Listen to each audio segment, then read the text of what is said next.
Kita sebelumnya kami dari media, saya dari Kalteng Pos, ini dari Tadbengan. Dari Kalteng terkini dari Kedai. Boleh atas nama siapa Kak sebelumnya? Kenalin atas nama Michael Christian dari SMA Negeri 3 Palangkaraya. Kelas berapa Kak? Kelas 11. Kelas 11. Panggilan sehari-hari? Panggilan sehari-hari biasa teman-teman saya menyebut saya Michael gitu. Michael, Kak Michael. Iya. Oke Kak Michael, mungkin bisa ceritain hari ini lagi ikut kegiatan apa? Hari ini saya lagi mengikuti kegiatan lomba karya tulis cerita rakyat Kalimantan Tengah yang diselenggarakan oleh Perpustakaan Daerah Palangkaraya. Ya. Hari ini tadi bawakan cerita apa Kak? Kebetulan hari ini saya membawakan cerita asal mula sumber garam Sepang. Ya. Kenapa memilih cerita rakyat ini Kak dari sekian banyak cerita rakyat yang ada? Kenapa saya memilih ini? Karena tentunya ini merupakan legenda dari cerita-cerita rakyat terdahulu. Dan bagi saya ingin sekali bahwa cerita rakyat legenda di zaman dahulu ini agar terungkit kembali, tetap terjaga dan tetap dilestarikan. Sehingga ini menjadi penambah wawasan bagi calon-calon generasi muda yang akan menjadi penerus bangsa. Tadi cerita ini pesan yang bisa diambil untuk di masa sekarang apa ya Kak? Pesan yang dapat diambil dari asal mula garam Sepang ini yakni janganlah kita berputus asa sebelum mencoba sesuatu. Percaya dirilah ketika akan mencoba hal itu. Karena apa hal yang kita coba, jika kita tetap mengutamakan Tuhan, berdoa akan Tuhan, maka semua hal yang mustahil akan diwujudkan. Kak, tadi kan ditampilkan kayaknya belum selesai ya ceritanya. Belum selesai. Memang kisahnya panjang atau gimana Kak? Memang kisahnya itu cukup panjang. Dan itu pun saya juga sudah cukup meringkasnya sedikit demi sedikit. Dan kebetulan cerita itu juga saya dapatkan dari kakeknya orang tua saya. Kebetulan kakeknya orang tua saya itu Egin Hart Runjan. Egin Hart Runjan. Siapa beliau Kak? Boleh tahu kami? Beliau itu merupakan salah satu tokoh adat yang berada di daerah wilayah pembantu bupati pada zaman Kapuas yang pada saat itu masih meliputi wilayah Gunung Mas. Oh, oke. Ya. Nah, beliau itu merupakan ini keturunannya ya? Ya, saya keturunannya. Nah, jadi beliau itu menceritakan cerita itu pada saya dan saya pun merasa bahwa perlu bagi saya untuk menceritakan ini lagi kepada sesama generasi muda sebagai penerus bangsa. Karena kita sesama generasi muda ini adalah calon-calon pemimpin daerah dan bangsa kita ke depan. Itu tadi kan Sepang itu dari Kabupaten Gunung Mas ya, kalau tidak salah ya? Iya, Kecamatan Sepang. Kalimantan apa? Kalimantan Tengah. Kalimantan Tengah, kecamatan ya? Kecamatan Sepang. Kecamatan. Ya. Nah, Michael sendiri dari asal sanakah atau gimana? Yang asal sana merupakan bapak saya dengan bapaknya, ya. Kakek saya. Iya. Cerita bapak. Berarti waktu mau ikut lomba ini, apakah Michael konfirmasi dulu ke bapak, kemudian diceritakan ulang, apa Michael ada upaya buat balik ke kampung halaman bapak buat mencari tahu ceritanya? Saya memiliki upaya untuk balik ke kampung halaman bapak, karena kebetulan yang paling mengetahui mengenai cerita tersebut dan merupakan benar-benar tokoh adat, dan beliau juga merupakan veteran dari angkatan 45 dahulu. Jadi menurut saya itu merupakan sebuah kewajiban bagi saya untuk sana. Dan selagi wawancarai beliau, saya juga bersunda gurau dengan beliau. Ini kok seperti gimana ini sih? Kok ceritanya hebat juga ya gitu. Itu kakek kandung berarti masih ada sampai sekarang ya berarti kakeknya?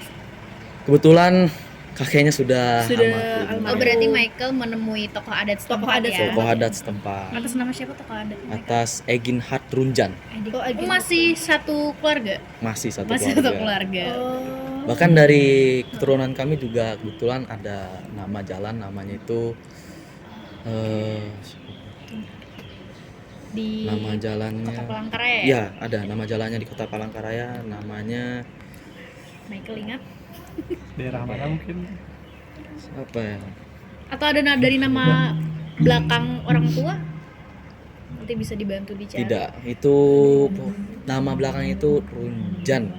Runjan juga merupakan salah satu keturunan Runjan, yang mana dalam satu keturunan ini juga mengadopsi nama Silam. Okay. Nah, Michael, aku lihat kan kamu kan tadi storytellingnya bagus banget. kamu sebenarnya selain seorang siswi sehari-harinya atau ada ikut apa aja organisasinya? Atau pengalaman yang kamu punya gitu sehingga kamu bisa tampil tadi menurut aku sangat bagus storytellingnya. Kebetulan saya juga merupakan putra duta SMA Negeri 3 Palangkaraya, sehingga saya sehari-hari saya juga berlatih bagaimana caranya saya berpublic speaking di depan orang dan bagaimana cara saya menjadi storyteller bagi orang-orang yang ada di depan saya. Ini latihannya kemarin berapa lama nih kalau untuk latihan naskah? Untuk latihan naskah ada memakan waktu sekitar 5 hari. Oh, 5 hari. Iya, 5 hari. Dikasih waktu sama panitia tadi buat paparan berapa menit mereka? 10 menit. 10 menit. Iya. 5 hari dan balik kampungnya berapa hari tuh mencari tahu? Untuk mencari tahun itu cukup lama. Itu ada sekitar 2 mingguan. 2 minggu. Itu Iya. kesulitan mencari tahunya apakah waktu transportasi ke sana atau mencari tokoh adat yang memang benar tahu ceritanya? Kalau mencari tokoh adat sudah ada ya sudah karena ada. keluarga sendiri. Iya. Cuma balik kampungnya ya. Balik kampung kampungnya, dulu. iya. Karena jalan-jalan di sana juga agak lumayan rusak. Tadi itu menceritakan sungai asin ya kalau nggak salah ya.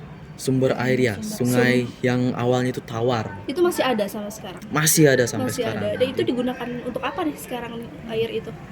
Itu kini saya sekarang ini dengar-dengar itu cuman menjadi sebuah objek, bukan objek wisata juga termasuk Objek wisata. legenda ya? Iya, tapi objek legenda ceritanya. lebih tepatnya. Berarti ibaratnya kayak di apa ya? Diabadikan apa sih Kak? Dilestarikan. Ya, berarti betul, ya. dilestarikan. Heeh. Jadi situs yang dijaga. Tapi memang bener-bener asin pernah ada saksi mata atau siapa Pernah. gitu. Pernah mencicipi. Pernah. Michael pernah? mencicipi. Pernah. Emang bener asin. Memang benar. Masih ada terasa sebagian asinnya. Oh ya. Masih ada terasa sebagian asin. Cuman cerita ini dari tahun berapa sih Michael? Legenda ini munculnya? Berapa tahun Legenda sih? ini saya kurang mengingat. Pokoknya itu legenda ini sekitar tahun 1900-an dan itu pun baru diberitahu oleh kakek saya kepada saya. Oh, berarti masih belum ada yang tahu tentang air ini Masih Kak, atau sedikit. seperti apa nih? Ada beberapa yang tahu, hanya saja sedikit. Sedikit ya. Orang, iya. Tapi orang-orang Sepang rata-rata udah tahu bahwa Rata-rata ada air sudah asin. tahu karena hingga kini masyarakat di Kayan Hulu itu masih mempercayai akan cerita tersebut yang benar-benar menganggap mereka itu benar-benar terjadi. Karena seperti yang saya sebutkan sebelumnya bahwa setelah mereka mencicipi itu masih terasa ada Ada sebagiannya asin di sungai tersebut. Oke. Tapi kalau misalnya yang untuk yang air ini di desa Michael sendiri, di desa bapaknya Michael tuh ada ritual nggak sih buat entah buat siapa sih namanya putri siapa tadi yang minta itu air Tumbai. asin? Iya, Tumbai. minta tumbai. Ada ritual-ritual nggak buat dilaksanakan di situ? Tidak Atau perlu. Tidak ada ya? Tidak ada. Berarti masyarakat setempat sebagian ada yang meyakini legenda itu memang. dan sebagiannya juga menghormati saja ya. Memang menghormati dan memang menganggap dan meyakini. Sebelumnya Michael kan ini sebagai bentuk pelestarian budaya ya. Selain itu betul. Michael ada ikut yang lain juga kah selain lomba karya cerita pendek ini? Saya dulu sempat mengikuti, kalau selain lomba karya ini mengikuti lomba pidato. Kebetulan dilaksanakan di Fishful Muhammadiyah, Universitas Muhammadiyah. Ya. Berarti memang hobi dalam public speaking Memang atau hobi memang dalam hobi dalam public speaking ya. Jadi kalau misalnya selama ini belajar public speakingnya mandiri atau ada mentor ya? Otodidak saja. Otodidak ya? Otodidak saja. Kita belajar dari orang-orang sekitar dan mencermati bagaimana cara mereka public speaking, bagaimana cara mereka berpidato di depan. Kita cermati, apalagi kita sebagai generasi muda memang sangat-sangat perlu yang namanya banyak pengalaman. Dari SMA 3 ada berapa orang yang ikut? Dari SMA 3 ada sekitar 10 orang. Lumayan 10 banyak atau ya? 8. Iya, lumayan. Ini dipilih kah atau mau ikut aja gitu pengen mandiri?